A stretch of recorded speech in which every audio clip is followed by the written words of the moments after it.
Hello and welcome to another story recap. My name is Ghost Stefana. I'm an independent YouTuber, and if you like this video then please subscribe. It massively helps my small channel grow, and I promise you I won't bug you again. In this video, I'm going to recap the events of Cyberpunk 2077 Phantom Liberty expansion. Now, I imagine lots of you have ended up here from my Cyberpunk 2077 main story recap, but if you haven't watched that and you would like to, then just click up here. It's worth noting that you don't necessarily need to know what happens in the main story to understand the DLC, as you can play it at any point in the game, but it does help to understand elements of it. So, let's begin. The story officially launches when we receive a cryptic phone call about a job telling us to head to the border of Dogtown, a combat zone just outside of Pacifica in Night City, which is run and governed exclusively by the Barghest, a militia group led by Colonel Kurt Hansen. When there, we suffer a seizure, which some of you may know is a regular occurrence in the main game, but it is somewhat more severe this time. When we awake, we are greeted by a woman named Songbird, who is the client who called us earlier. Songbird tells us that she knows of the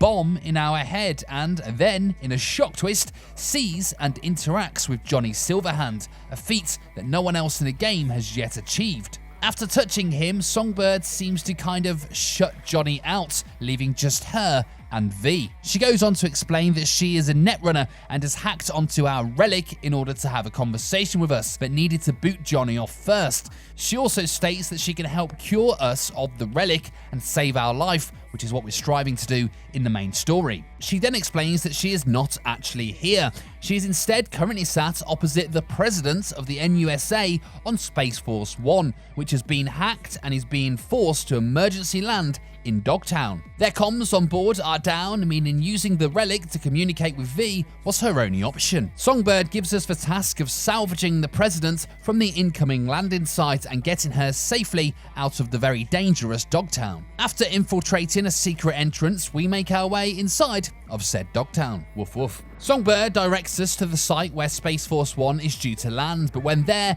the airship is attacked by Barghest missiles, forcing it to crash, and V understandably says, Shit!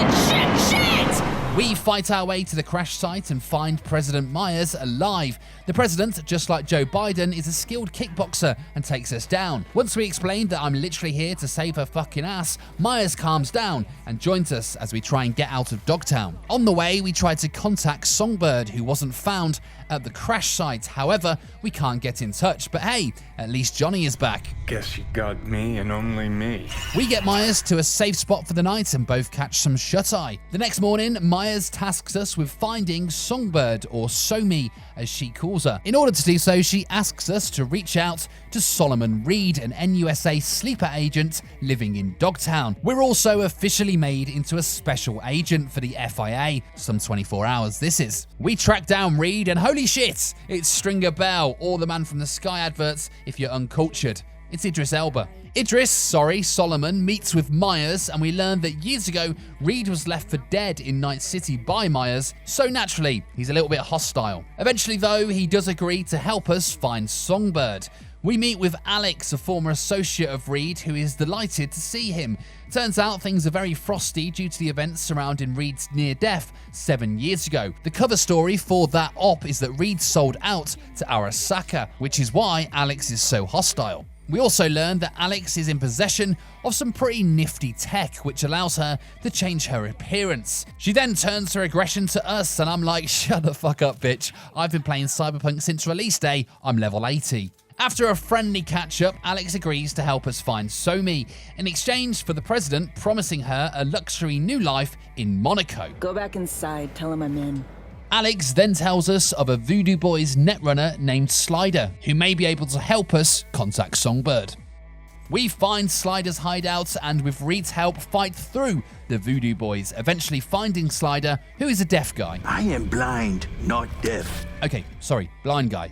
Slider manages to make connection to Somi and discovers that she has been using the Black Wall, and that's how she was able to contact V earlier on the relic. Now, the Black Wall is a complicated one, which is explained a little bit better in the main game. I'll do an explainer soon on my channel, but essentially it's the forbidden layer of the web, which is very dangerous, almost like the Wild West of the internet, also known in the modern day as Facebook. After some coercion, Slider attempts to re-establish V's relic connection to Songbird, which works, but only for a short moment. Songbird tells us that she has been detained by Colonel Kurt Hansen and that we should find her at the Black Sapphire, where Hansen is hosting a party. However, due to entering the Black Wall to make the connection, Slider's brain gets fried like a small burger in the process. Get it? Because a slider is a small burger? No? Okay, let's move on. We reach out to Mr. Hans, a fixer who is in the main game, although is never seen on camera. Hans gives us the blueprints to the Black Sapphire bar in exchange for V's help around Dogtown, essentially so he can slowly assume control of it from the bar guest. That story strand essentially makes up the side quest element of this DLC. In the meantime, Reed opens up on the attempt on his life 7 years ago and claims it was the FIA and in turn Myers that sold him out, and his death was part of a peace agreement. Alex then lays out the plans to infiltrate the Black Sapphire, which involves going underground. No, Paul, not quite like that. We instead don a wetsuit and go for a swim. After a short while, we make our way inside the Black Sapphire, don our party clothes, and prepare to find Somi. And, hey, check out my V. Yeah, you're a real looker. Now come on. Thank you, Reed. That means a lot. When inside, we meet Somi in the flesh for the first time, if we can call it flesh, and she's more metallic than the water in central London. Songbird reveals that she, much like V, is dying. For years, President Myers forced her to breach the Black Wall, which is now killing her due to the overexposure, much like the relic is to V. She claims that Hansen is in the process of acquiring some tech, which can be used to cure us both. During our conversation, Hansen himself then arrives and frostily greets V. He implies he doesn't know us, but we get the sense that he kinda does. Somi then says, See you soon, V. and leaves, but with her touch, she properly re-establishes our neural connection and continues her conversation with V in her AI form. She explains that Hansen is working with 2 Netrunner siblings who are helping him use the neural matrix, the tech she previously mentioned. To steal the tech, we will need to impersonate the Netrunners, to which she explains we will use personality theft tech, which is what Alex was using earlier in the game when we first met her in the bar. Before we can move on, Reed suggests that this was Songbird's plan all along. The crash, us, Hansen, etc., all to find a cure, implying that she was the one behind the plane crash. We play a bit of roulette with Imeric and Aurora Cassell, the aforementioned Netrunners. We do this in order for Alex to get the data and personality traits needed to use the personality theft tech. We also win some money in the process, so happy days. Before we can leave, Hansen approaches us and tells us he knows who we and Reed are, but would allow us to leave as a gesture of goodwill. He also explains that Songbird reached out to him, not the other way round, further proving Reed's earlier theory. We set out our plan with Reed and Alex, who explain that during the trade we must kill Hansen too, orders directly from President Myers.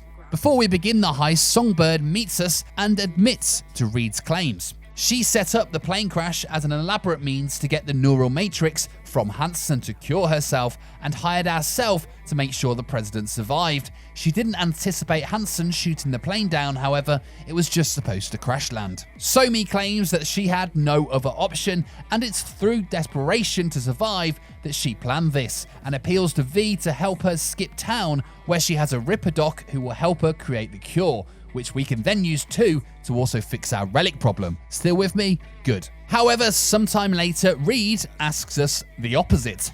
He claims President Myers wants Somi taken into custody to answer for her crimes. However, Reed does claim once he has the answers he needs from her, he will personally get her out of town and help her cure herself. He also gives us an icebreaker, which is a device which will basically immediately knock Songbird unconscious, making it easier to apprehend her. And I think, great, here comes another gut-wrenching CD Projekt Red decision that I have to make. We have the personality theft tech installed, and Johnny accompanies us to support us during the surgery. How many fingers am I holding up? We hijack the Cassell car en route to the deal. With them taken care of, we activate the tech and now become this hot French chick. And V, for the next mission at least, it's very important that you stay in character. So tell me, what is your name? Aurore Cassel.